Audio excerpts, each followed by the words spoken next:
Good morning, everybody. It is November 19th, and it is our Irwin staff meeting. I want to thank everyone for being here so early in the morning.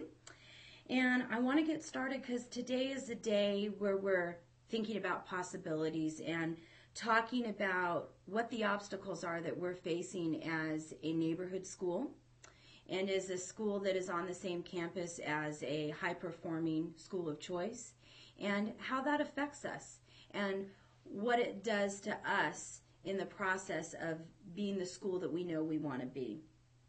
I know we've talked a lot about what it feels like to be what we're called sometimes as a holding pen for a high-performing school. And whenever we get kids that are really high kids that are doing a great job, the minute we get them where we need them, they are moved right into the academy side. And that doesn't make us feel good.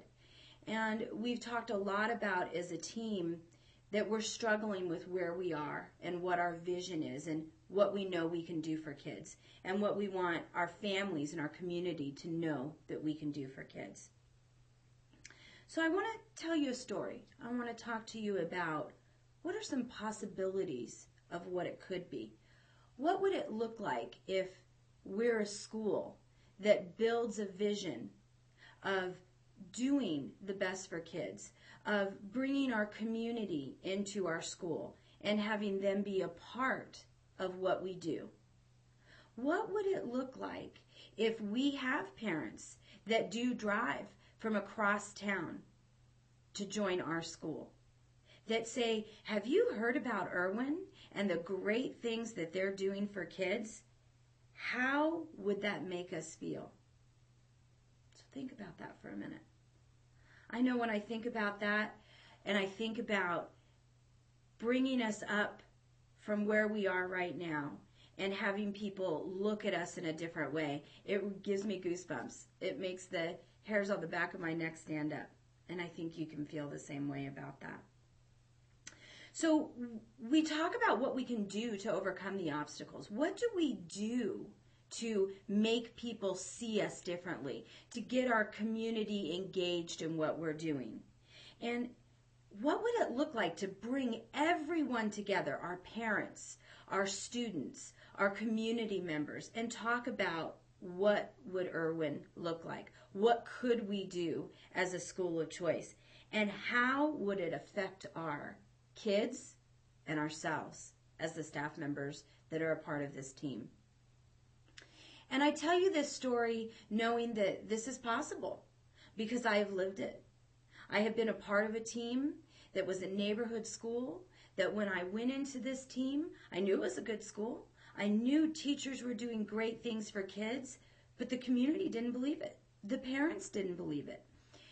And we started a process of bringing everyone together and talking about what it could be and what we want it to be.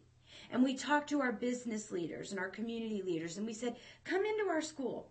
Talk to us about what you want to see as future employees. What's the impact we can have now on our kids, and how can you help be a part of that?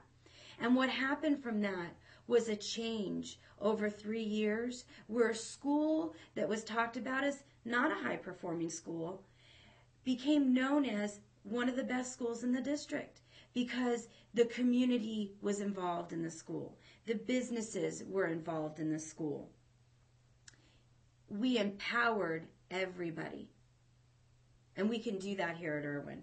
We can empower our entire team to know and to feel that we can do the right thing for kids, that we can turn it around from being the lowest performing school in the district and creating a vision for ourselves and for our students and families that tell them they are important and Irwin School is important. So I want you to join me in this process and knowing that together we are going to change the face of Irwin.